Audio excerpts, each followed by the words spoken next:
Shalom, damai di hati, saudara yang diberkati Tuhan Yesus. Marilah kita mengawali hari ini dengan beribadah, Kamis 21 Agustus 2025.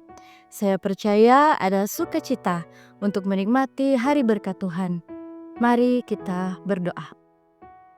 Bapa kami dalam kerajaan surga, kami bersyukur dan berterima kasih kepadamu untuk segala yang Engkau berikan kepada kami sampai saat ini.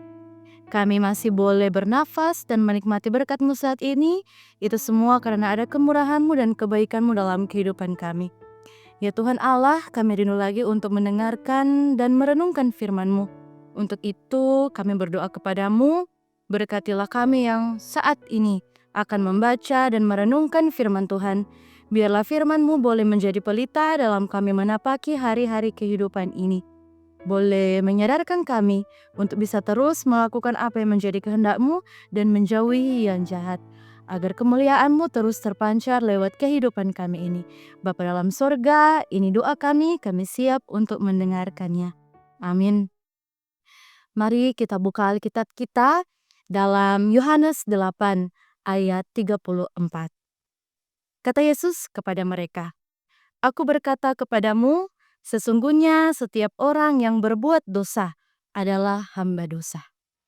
Tema perenungan kita pada saat ini ialah pembuat dosa adalah hamba dosa. Keluarga Kristen yang dikasihi dan diberkati Tuhan Yesus, hamba artinya budak. Hidup seorang budak sangat ditentukan oleh tuannya. Budak tidak punya kuasa atas dirinya sendiri, tetapi sepenuhnya bergantung pada pemiliknya. Budak tidak bisa membebaskan dirinya sendiri. Untuk dapat lepas, seorang budak harus ditebus. Demikianlah kondisi manusia yang menjadi hamba dosa. Ia sepenuhnya budak dosa. Penegasan Yesus Kristus, sesungguhnya setiap orang yang berbuat dosa adalah hamba dosa, hendak menyatakan kondisi manusia yang terhukum tanpa peluang bebas. Manusia tidak punya kuasa atas dirinya, juga tak mampu melepaskan diri dengan kekuatannya sendiri. Manusia butuh penebusan yang membuat ia terlepas dari perbudakan tersebut. Inilah yang dikerjakan Yesus Kristus di kayu salib, menebus manusia dan membebaskan dari dosa. Dengan kata lain, di luar Yesus Kristus tidak ada kemerdekaan. Tanpa Yesus Kristus tidak ada keselamatan. Sebagai keluarga Kristen, kita bersyukur atas tindakan Tuhan Allah yang memerdekakan. Rasa syukur ini hendaknya membawa kita kepada respon yang benar atas kasih karunia-Nya, yakni hidup dalam pertobatan. Bertobat artinya berbalik meninggalkan dosa. Penebusan harus direspon dengan pertobatan. Dengan begitu, kita tidak lagi menjadi hamba dosa, melainkan anak Allah. Sungguh keliru apabila seseorang yang telah ditebus dari dosa memilih tetap hidup dalam dosa. Sebab setiap orang yang melakukan dosa adalah hamba dosa. Tanpa pertobatan, penebusan menjadi sia-sia. Firman Tuhan dalam Alkitab menyatakan dengan tegas, upah dosa adalah maut. Roma 6 ayat 23. Dosa memisahkan manusia dari Tuhan Allah yang adalah sumber kehidupan dan keselamatan. Keluarga Kristen yang dikasihi dan diberkati Tuhan Yesus, sebagai orang yang telah ditebus dan diselamatkan, kita dikuduskannya dan beroleh hidup kekal. Kita dipanggil untuk bersaksi tentang Tuhan Allah, supaya orang lain juga menjadi percaya dan diselamatkan. Membawa orang lain datang pada Tuhan Allah merupakan tanggung jawab yang harus dimulai dari keluarga. Dalam relasi suami dan istri, keduanya saling menguatkan dan mendorong agar dapat membangun rumah tangga yang mengasihi Tuhan Allah. Juga dalam hubungan orang tua dan anak, pengajaran tentang firman Tuhan ditanamkan. Pekerjaan yang digeluti orang tua tidak boleh menjadi alasan lalai untuk mengajarkan firman Tuhan kepada anak-anak. Pengenalan akan Tuhan Allah harus bertumbuh dalam keluarga, sehingga orang tua dan anak-anak bersama-sama hidup takut akan Tuhan. Amin. Mari kita satu di dalam doa, kita berdoa. Ya Tuhan Allah, terima kasih untuk firman-Mu yang boleh kami terima pada saat ini. terima kasih atas kasih karunia-Mu yang menebus dan menyelamatkan kami.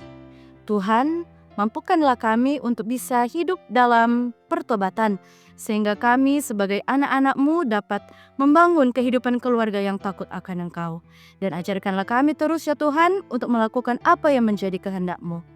Bapa kami dalam kerajaan sorga, kami berdoa untuk kehidupan kami pribadi bahkan keluarga kami. Berkati terus kami ya Tuhan dengan sehat dan kuat, agar apa yang menjadi tugas tanggung jawab pekerjaan kami dan pelayanan kami, itu boleh kami lakukan dengan sebaik mungkin sesuai dengan kehendak Tuhan. Berkatilah semua yang kami lakukan, agar boleh berkenan di hadapan-Mu. Untuk setiap harapan, kerinduan, dan cita-cita kami, kiranya selalu diberkati oleh Tuhan. Pekerjaan kami, sekolah kami, semua yang kami usahakan, kami hanya mau serahkan ke dalam tangan-Mu yang penuh kasih dan kuasa. Kami berdoa ya Tuhan, pada saat ini untuk para hamba-Mu, pelayan khusus yang ada di Jemaat Gemim Maranatha Selatan, pendeta, guru agama, penatua, dan diaken. Berkati setiap kehidupan mereka ya Tuhan, sehat kuat, kiranya boleh dianugerahkan dalam kehidupan mereka, sehingga mereka dapat melakukan tugas pelayanan mereka dengan baik, dapat membimbing jemaat dan menopang jemaat. Berkati pula para komisi pelayan yang ada di jemaat-Mu ini, bantu dan tuntun mereka sehingga mereka dapat melaksanakan tugas pelayanan mereka sesuai dengan kehendak Tuhan. Ya Tuhan Allah, Bapa kami dalam kerajaan sorga, berkati untuk setiap suka dan duka yang kami rasakan, yang kami lalui dalam kehidupan ini. Biarlah itu semua boleh menjadi pelajaran kehidupan, agar kami boleh semakin berakar, bertumbuh, dan berbuah di dalam Kristus, hidup dalam takut akan Tuhan, dan terus mengandalkan Tuhan dalam segala situasi. Ya Tuhan Allah, Bapa kami dalam kerajaan sorga, berkati jemaat-Mu yang saat ini dalam keadaan sakit, dalam keadaan tubuh yang lemah, baik itu yang dirawat di rumah masing-masing atau di rumah sakit. Kiranya melalui perawatan para dokter, obat-obat, dan makanan yang mereka dapatkan, mereka boleh disembuhkan dan dipulihkan. Bapa kami dalam kerajaan surga, seluruh kehidupan dan penghidupan kami hanya mau serahkan ke dalam tangan-Mu yang penuh kasih dan kuasa. Inilah yang menjadi doa kami, di dalam nama Tuhan Yesus kami telah berdoa. Amin. Demikianlah renungan harian keluarga hari ini.